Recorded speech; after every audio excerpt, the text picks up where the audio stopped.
오늘 말씀 한번 다 같이 읽어볼까요? 시작. 6월절 인양 되신 예수님. 우리는 지금 6월 달을 보내고 있습니다.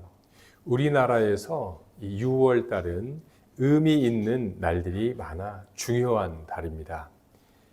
엊그저께 6월 6일은 현충일이었고 6월 25일은 6.25 전쟁이 있었고 그리고 60일, 6월 10일 날 60, 조선시대 때, 일제시대 때는 60만세운동이 있었고 또 60민주항쟁이 있었습니다. 우리나라는 지금 1987년도에 만들어진 제6공화국 헌법 가운데 살고 있습니다. 대한민국은 1987년도에 만들어진 제6공화국 헌법이 있습니다. 이 제6공화국 헌법을 만드는 결정적인 시초가 6월 10일 날 일어난 민주항쟁이었습니다. 이처럼 우리나라에서는 6월 달이 중요한 달입니다. 성경의 배경이 되었던 이스라엘도 6월이 중요하게 여겼습니다. 그러나 성경에서 중요시 여기는 6월은 달이 아니라 절기였다는 것이죠. 이스라엘에는 많은 절기가 있지만 그 절기 중에 특별히 6월절이 가장 중요했습니다. 6월절은 히브리어로 페사흐로서 영어의 패스오버, 좀 비슷한 게 있잖아요. 페사흐, 히브리어 페사흐, 영어 패스오버. 그래서 이 영어의 패스오버를 우리가 좀 더 살펴보면 이 6월절에 좀 더 명확한 뜻을 알 수가 있다는 거죠. 패스의 패스가 주다예요. 오버는요, 이 전치사로서 위로 이런 뜻이 있어요. 그래서 패스오버라는 것은 위로 주다. 그래서 넘겨주다의 뜻이 패스오버 6월절의 뜻이 있다는 것입니다. 한자를 살펴보면 그 뜻이 더 명확하다는 거죠. 위로 월, 넘을 월. 그래서 위로 넘어간다. 이게 6월이라는 거예요. 이 월자는, 한자 월자는 한 달, 두 달 그 월이 아니라 한 달, 두 달 달이 아니라 넘어간다라는 뜻이에요. 그래서 6월은 위로 넘어가는 그 절기가 이 6월절이라는 것입니다. 그래서 우리가 월자를요, 달이 아니라 담을 넘어간다. 담.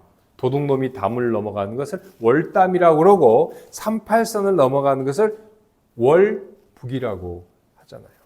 6월절은 히브리어로 아비볼, 그러니까 우리로 말하면 정월, 1월 14일이 이 해가 지는 때부터 6월절이 시작이 됩니다. 이 유대인들, 이스라엘에서는요, 구약 성경에서는 해가 질 때 하루가 시작이 되었다는 거죠. 그래서 6월절은 1월 14일, 아비볼 14일이고 6월절 다음 날 15일부터 일주일간 무교절이 지켜집니다. 사실 이 6월절과 무교절은 따로따로 분리되어 있는데 연달아서 6월절 다음 날이 무교절이어서 두 절기가 연달아서 겹쳐져 나오기 때문에 그냥 두 절기를 하나의 절기로 그냥 지내는 거예요. 그래서 오늘 우리가 읽은 본문 1절에 보니까 이틀이 지나면 6월절과 무교절이라고 표현을 하는 이유는 바로 여기에 있다는 것입니다.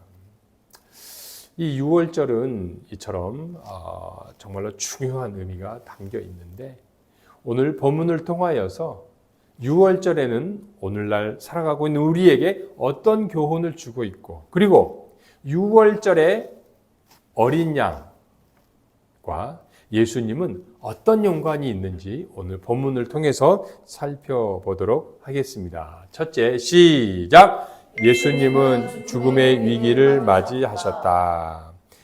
1절 시작. 이틀이 지나면 유월절과 무교절이라 대제사장들과 서기관들이 예수를 흉계로 잡아 죽일 방도를 구하니.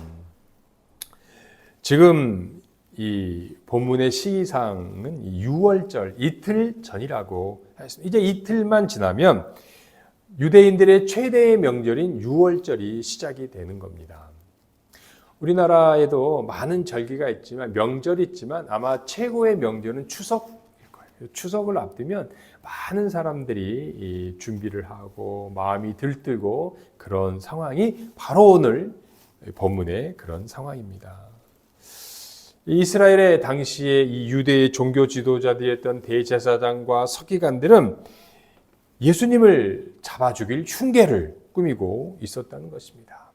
그래서 어떻게 하면 저 예수를 잡아서 죽일 방도를 꾸미고 있었다는 거예요.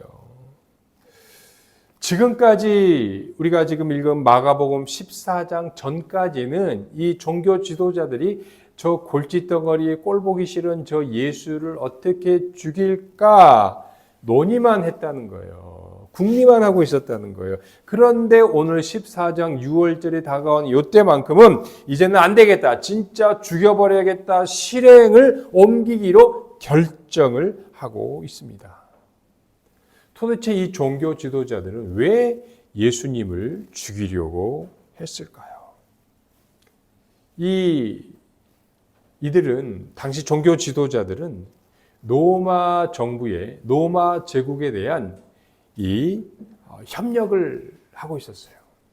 그래서 종교 지도자들은 로마 제국의 로마 총독에게 로마의 당국자들에게 협력한 대가로서 그들은 막대한 특권을 막대한 이득을 취하고 있었다는 겁니다.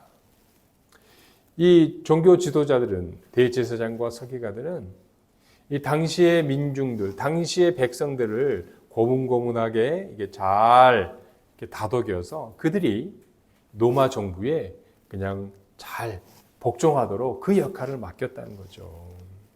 거기에서 이 로마 제국, 로마 총독들은 이러한 일을 하고 있는 당시 종교 지도자들에게 막대한 이득과 기득권과 어떤 특권을 주고 있었다는 거예요.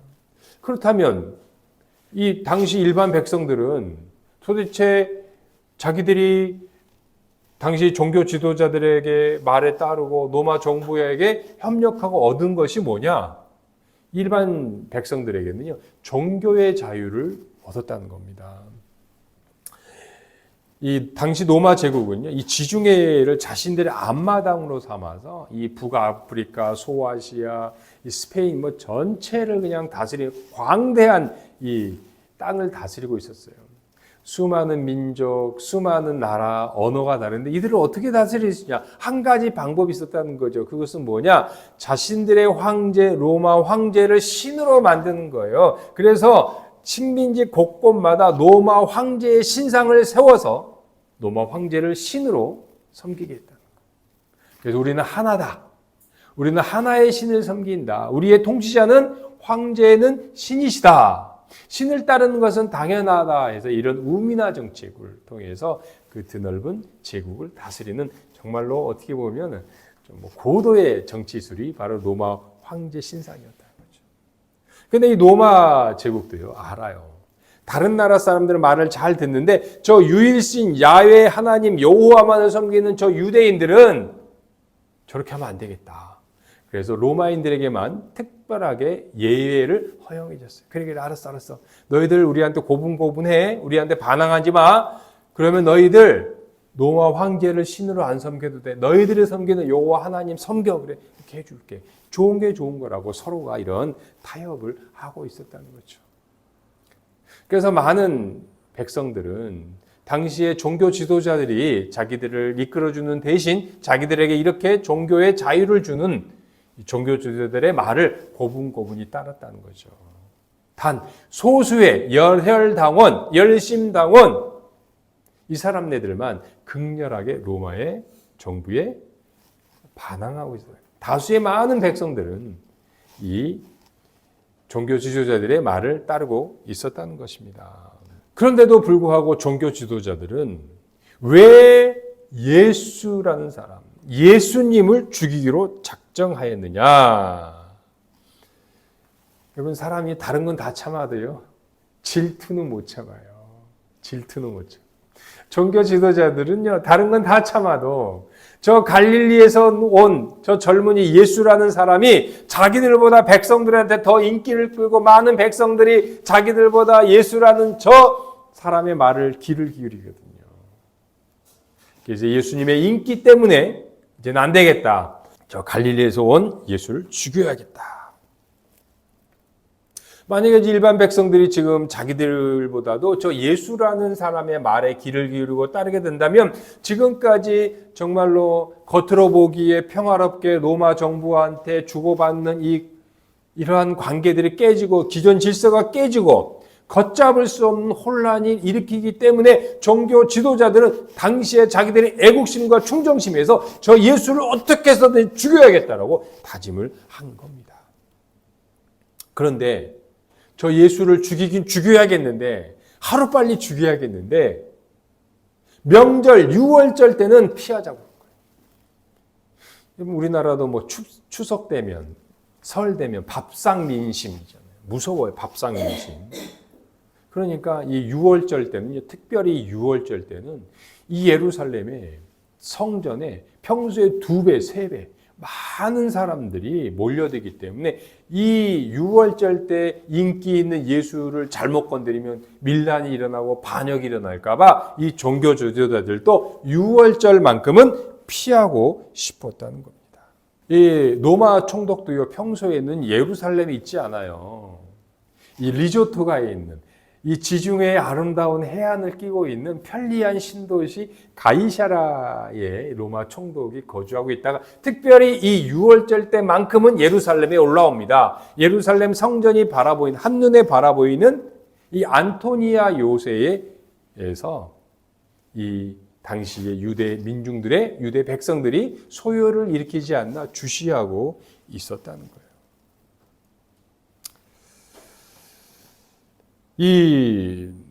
그래서요, 이 6월절이 되면은 정말로 서로가 긴장을 하고 있다는 것입니다. 그런데 여러분, 이 6월절은요, 언제부터 시작이 되었냐면, 이 6월절의 기원은 출애굽과 관련이 있습니다. 하나님께서 이스라엘 백성들이 430년 동안 유대 땅, 이 애굽 땅에서 종살이하고 있을 때, 노예 생활을 하고 있을 때에 그들을 구출하여 주시기 위하여 애굽에 10가지 재앙을 내리셨다는 거예요. 그런데 10가지 재앙 중에서 9가지는 이스라엘 백성 히브리 민족과는 상관이 없어서 애굽 사람들에게만 그 재앙이 내렸다는 거예요. 그런데 마지막 10번째 재앙은 달라요. 완전히 성격이 달라요. 이 10번째 재앙을 우리가 장자 죽음이라고 그러는데 초태생, 짐승에서부터 사람에서까지 모두 처음 태어난 것은 다 하나님이 죽이기로 작정하였다는 거예요. 그런데 단 예외, 어린 양의 피를 문설주와 임방에 바른 집은 패스오버, 6월 넘어갔나요? 죽음의 사자.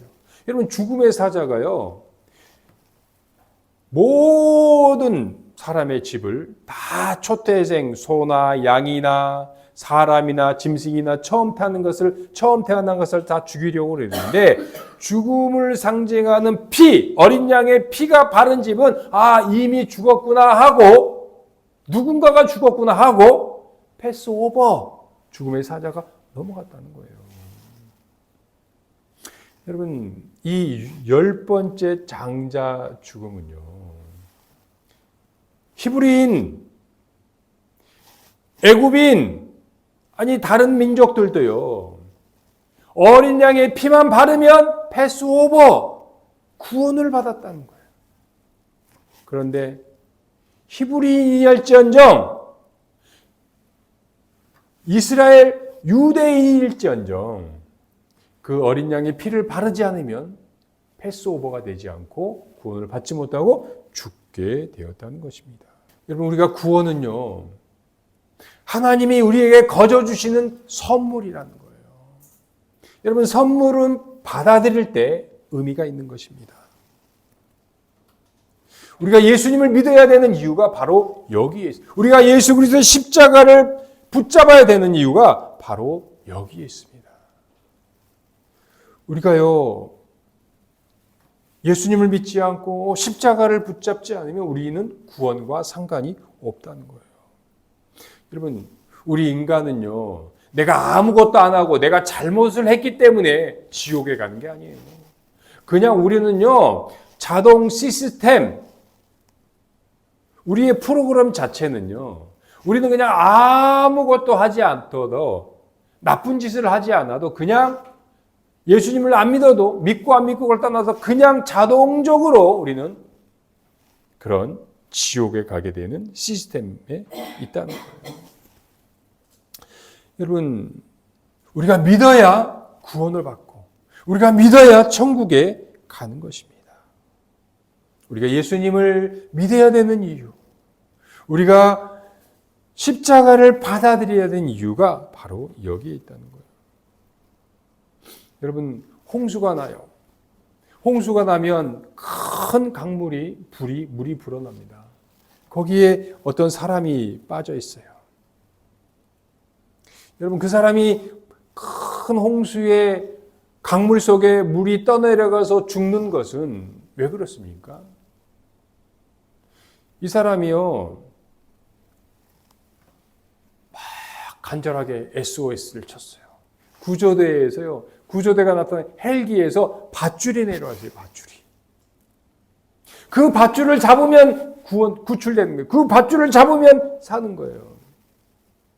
이 사람이 밧줄을 잡지 않아서 죽은 것이 아니라, 여러분, 이 사람은요, 밧줄을 안 잡는다고 해서 죽는 것이 아니라 그냥 가만히 있으면, 아무것도 하지 않고 그냥 가만히 있으면 큰 강물에 휩쓸려 죽게 되는 거예요. 여러분, 우리도 마찬가지예요. 우리가 안 믿었다가 아니라, 내가 잘못을 해서가 아니라, 우리가 예수 그리스도를 믿지 않으면, 우리의 구원의 그 십자가를 붙잡지 않으면 우리는 구원받을 수가 없다는 것입니다. 여러분, 이것이 유월절 어린 양 대신 예수님의 은혜입니다. 유월절의 어린 양 대신 예수님, 우리의 대성물이 되어 주셨습니다. 예수님께서 십자가에 흘려주신 그 보혈의 은혜, 보혈의 피가 바로 우리에게 은총이 되는 이유라는 거예요. 그래서 예수 그리스도의 십자가의 죽음은요, 형벌 대속적 죽음이라는 한 이유가 바로 여기 있었던 거예요. 우리를 대신하여 죽어주셨다. 예수님의 십자가는 우리를 향하신 하나님의 사랑입니다. 그 예수님의 사랑인 상징인 십자가를 단단히 붙잡으시기를 바라겠습니다. 두 번째, 시작. 예수님은 가룟 유다에게 배신당하셨다. 10절과 11절입니다. 12 중에 하나인 가룟 유다가 예수를 넘겨주려고 대제사장들에게 가매 그들이 듣고 기뻐하며 돈을 주기로 약속하니 유다가 예수를 어떻게 넘겨줄까 기회를 찾더라. 예수님의 12제자 중에 이 가롯 유다가요, 스승인 예수님을 팔아 넘기려고 제 발로 대제사장을 찾아갔습니다. 이 제사장들은 너무너무 기뻤어요. 이야, 참, 정말 우리가 뭔가를 하려고 했는데 이렇게 도와주는 사람이 있다니. 그래서 유다에게 기뻐서 돈을 주기로 약속했어요. 그 돈이 얼마냐? 은으로 30냥이라는 거죠. 30냥. 이 은 30냥은요, 당시에 6월절에 쓰일 어린 양 한 마리 값이 이 30냥이었다는 거죠. 그런데 여러분 한번 생각해 보세요. 내부 고발자 치고는, 내부 고발 치고는 30냥이 뭡니까? 최소한 한 300데나리온, 한 1년 연봉 한 3천만 원, 5천만 원 정도 돼야지, 한 2, 30만 원? 너무너무 터무니없는 이 적은 액수라는 거죠. 아니 가룟 유다가 이렇게 위험한 일을 하면서 어떻게 보면은 그 배신을 하면서까지 예수님 스승님을 팔아 먹으면서까지 이 바다 액수가 너무너무 적다는 거예요. 그럼에도 불구하고 가룟 유다는 이 은 30냥에 자기의 스승이었던 예수님을 팔한 그 이유가 분명히 있었다는 거죠. 여러분 그 이유가 무엇일까요? 3천만 원도 아니고 5천만 원도 아니고 겨우 30만 원에 자기의 스승을 판다? 분명한 이유가 있었다는 거죠. 이 이유를 한 두 가지 관점에서 우리가 살펴볼까 합니다. 첫째는요. 아니 가룟 유다는 왜 이 작은 액수에 스승을 팔았을까? 그것은요 바로 가룟 유다가요. 가룟 유다는 액수를 떠나서 이 돈에 대한 욕심, 돈에 대한 탐욕 때문에 예수님을 팔았다. 우리가 읽지 않았지만 우리가 14장 1절부터 2절을 읽고 14장 10절부터 11절을 읽었는데 우리가 읽지 않는 14장 3절부터 9절 사이에는 어떤 내용이 있냐면 예수님이 문둥병자 시몬이라는 사람의 집에 가서 저녁 식사할 때에 어느 한 여인이 마리아라는 한 여인이 와서 자기의 향유 옥합을 깨뜨려서 예수님의 머리에 바른 사건이 있다는 거죠. 그런데요, 이 마리아가 식사하시는 예수님께 자기의 가장 소중한 귀한 향유 옥합을 깨뜨려서 예수님의 머리에 바르는 이 장면을 보고 가룟 유다가요, 화를 냈어요. 아니, 이 귀한 300데나리온이나 되는 이 향유 옥합을 왜 이렇게 낭비하느냐? 정신이 있느냐 없느냐? 마리아를 책망했다는 거예요. 아니 이 300데나리온을 3천만 원.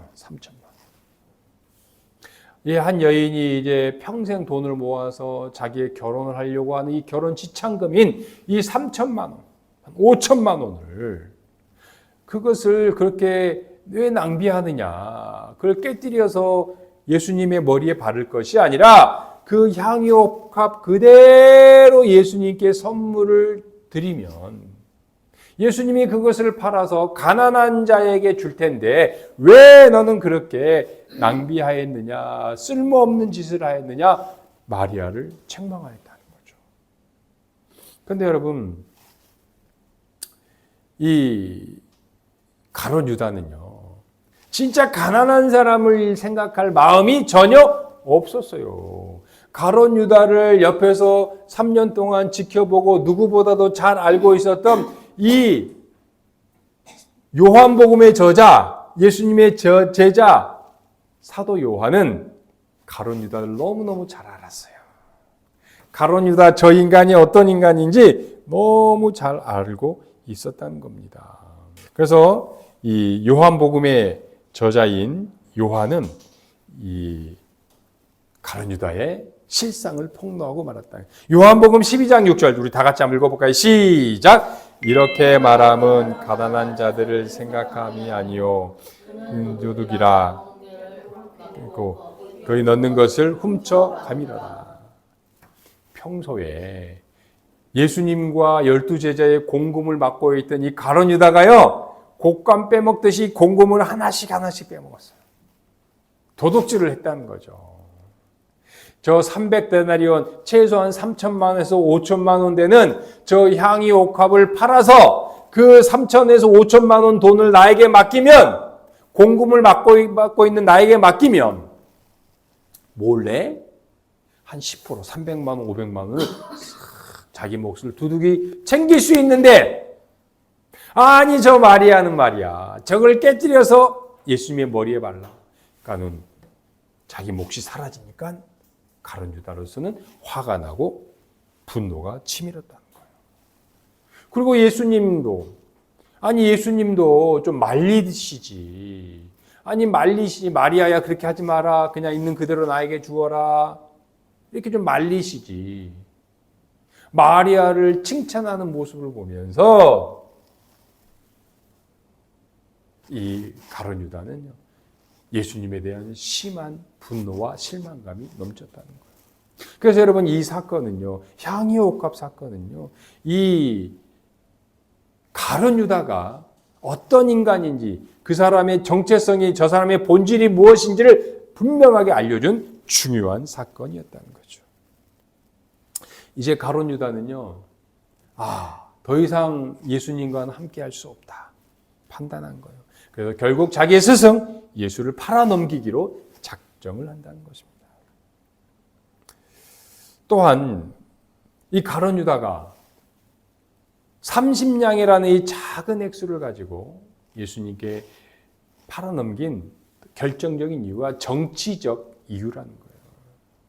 아니 3년 동안 내가 나의 청춘과 나의 시간과 나의 에너지를 다 쏟아 따라다녔는데, 그래서 메시아 왕국을 다윗 왕국과 같은 저 왕국을 세울 줄 알았는데, 그러면 돈 관리를 맡고 있는 이 12제자 중에 제일 가문도 좋고 출신도 좋은 이 유다 지파의 가룟 유다, 내가 최소한 국무총리 정도, 아니 돈을 맡고 있으니까 경제부총리는 될 줄 알았는데, 아니 예수님이, 우리 스승이 다윗 왕이 아니라 고난을 받고 십자가에서 힘없이 죽어가야 된다는 자꾸 말을 하고 이것이 현실화되니까 가룟 유다는요, 분노가 치밀어 올랐어요. 아니 능력이 없는 분도 아니시고 오병이어를 일으키시는 능력 있는 저분이 아니 왜 저렇게 허무하게 죽어? 야, 지난 3년 동안 내가 저분을 따라다닌 나의 청춘과 나의 에너지와 나의 시간이 다 낭비다. 생각하면 생각할수록 분노가 치밀어 오는 거예요. 에라 모르겠다. 예수님을 은 30냥에 팔아 넘기고 말았다는 거예요. 여러분, 이것이 오늘날 우리 자신을 한번 되돌아봅시다. 여러분, 우리들은 어떻습니까? 우리에게 가룟 유다의 모습은 없는지 우리는 곰곰이 생각해 봐야 된다는 거예요. 예수님께서 십자가에 달리셔서 우리의 죄 문제를 해결해 주셨는데, 우리의 죄 문제보다는 당장 먹고 사는 일, 나에게 도움이 되는 일에 더 관심을 갖고 있지 않는지 우리는 곰곰이 생각해 보아야 한다는 거예요. 예수님을 믿어 구원의 감격보다는, 예수님을 믿어서 성령 충만함보다는 세상에서 더 잘 사는 것, 세상에서 더 누리는 것, 세상의 덕을 누리는 것을 우리는 더 관심이 없는지 우리는 되돌아보아야 한다는 거예요. 믿음보다는, 성령 충만보다는 세상을 살아가는 데 필요한 돈과 명예와 권력을 더 관심을 갖고 있지 않는지 우리는 되돌아보아야 한다는 것이죠. 여러분, 우리는요, 사람들과의 관계보다는 우리에게 참된 평안을 주시는, 우리의 근본 문제, 죄 문제를 해결하여 주시는 예수님과의 관계에 더 신경 쓰시기를 바라겠습니다. 셋째, 시작. 하나님께서 모든 일을 주관하신다. 2절 시작. 이르되 밀란이 날까 하노니 명절에는 하지 말다 하더라. 당시 종교 지도자들이 서두에 말했듯이 예수님을 죽이고 싶어 안달이 났어요. 그런데 밀란, 명절만은 피하자. 이거 자칫 잘못했다가, 잘못 건드렸다가 이거 민중 소유가 일어나면 우리가 누리고 있는 이 모든 기득권이 한순간에 다 날아갈 수 있다. 명절만은 피하자. 저 예수라는 인간 정말로 빨리 죽이고 싶은데 우리 기득권에 이를 수 있으니까 이 밀란이 무서워서 이 6월절만큼은 피하고 싶었다는 거죠. 그런데 여러분, 이런 좋은 기회가 찾아왔어요. 내부 고발자 예수님의 제자 가룟 유다가 스스로 와서 자기가 예수님을 잡을 수 있도록 도와주겠다는 거예요. 이 종교 지도자들이 잘못 나섰다가는 민중들의 원성, 백성들의 원망을 들을 수 있는데, 아니 내부 고발자 제자가 저렇게 나서준다니까 이 좋은 기회를 놓치고 싶지 않았어요. 그래서 종교 지도자들이요, 원래의 계획을 6월절 후에 예수님을 죽이려고 했던 그 계획을 변경하여서 6월절 날 예수님을 잡아 죽이기로 하였다는 것입니다. 이 사건에서 중요한 것은 과연 주권이 누구에게 있는가? 여기를 우리는 살펴보아야 한다는 거죠. 여러분, 과연 예수님을 잡아서 십자가에 죽이는 것이 누구의 손에 달려 있는가? 우리는 살펴보아야 합니다. 여러분, 종교 지도자들은요, 자신들의 계획표대로, 자신들의 시간 계획표대로 모든 일이 착착착착착 진행되고 있다고 생각하고 있었습니다. 여러분, 그러나 이 모든 것은요, 하나님의 계획 가운데 진행되고 있었다는 거예요. 예수님의 죽음은요, 하나님께서 유월절 어린 양으로 죽게끔 하나님이 그렇게 만들어 놓으시고 계획하고 계셨다. 여러분, 예수님은 아무 때나 죽으면 안 돼요. 예수님은요, 길에서 죽으시면 안 돼요. 집에서 죽으시면 안 돼요. 예수님은 유월절 어린 양으로서 십자가에 달려 죽으셔야 한다는 거예요. 예수님이 초막절날 생수의 강을 설교하시면서 이 분노한 이 유대 백성들을 돌 맞아 죽으면 안 된다는 거예요. 율법에 따라 신성모독 돌 맞아 죽으면 안 된다는 거예요. 예수님께서 안식일날 자기 고향 나사렛에서 회당에 가서 말씀을 선포하실 때에 거기 회당에 모인 사람들이, 동네 사람들이 분노하여서 예수님을 나사렛에 낭떠러지로 끌고 가서 낭떠러지에서 예수님을 밀쳐 죽이려고 했어요. 그렇게 죽으면 안 돼요, 여러분. 예수님은요, 의로운 자로서 마치 스데반처럼 돌에 맞아 순교하시면 안 된다는 거예요. 예수님은요, 의롭게 자랑스럽게 죽으면 안 돼요. 가장 비참하게 유월절에 어린 양 십자가에서 끔찍하게 죽으셔야 한다는 거예요. 이것이 창세전에 하나님이 계획하신 하나님의 계획표, 하나님의 시간표라는 거예요. 예수님은 자기 자신만을 의로움을 위하여 의롭게 죽으시는 것이 아니라 저와 여러분, 오고 가는 모든 인류의 구원자로서, 대속자로서 유월절의 어린 양으로서 죽으셔야 한다는 것입니다. 하나님께서 이 모든 것을, 하나님 아버지께서 이 모든 것을 창세전에 계획해 놓으셨다는 것입니다. 여러분, 하나님은요, 인류를 구원하기 위한 구속 사역에 따라서 하나님의 시간표대로 지금 진행하고 계시고 있습니다. 여러분, 저와 여러분, 우리 주위에 일어나고 있는 작은 일서부터 전 세계 온 인류에 일어나고 있는 이 큰 흐름까지 모두 하나님의 섭리, 하나님의 주권 가운데 있음을 여러분 고백하시기를 바라겠습니다. 그래서 우리는 분명히 기억해야 합니다. 이 세상의 주인이, 온 인류의 모든 일의 주권자가 바로 여호와 하나님이심을 우리는 기억해야 한다는 거예요. 여러분, 인간은 아무리 힘 있는 사람, 돈 있는 사람, 인기 있는 사람이 주인이 아니라 오직 하나님만이 우리의 주인이시고 이 세상의 모든 것을 주관하시는 주인이심을 고백하시기를 바라겠습니다. 여러분, 오늘은요, 성령 강림 주일입니다. 예수님이 부활하시고 50일째가 되는 오순절입니다. 예수님은 부활 승천하시면서 감람산에 있는 그 많은 사람들에게 약속하셨어요. 내가 하늘에 올라가야지만 보혜사 성령님을 보내주셔서 너희에게 교회를 주어서 너희들이 교회적 존재로서 풍성하게 살아갈 것이라고 예수님께서 약속하셨습니다.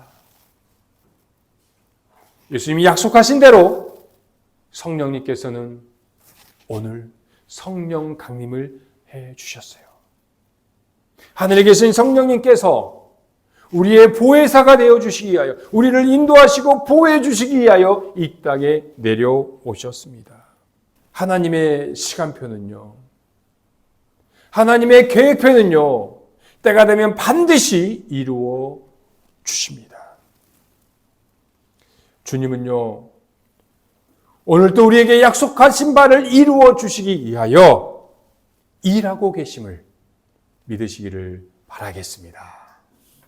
기도드리겠습니다.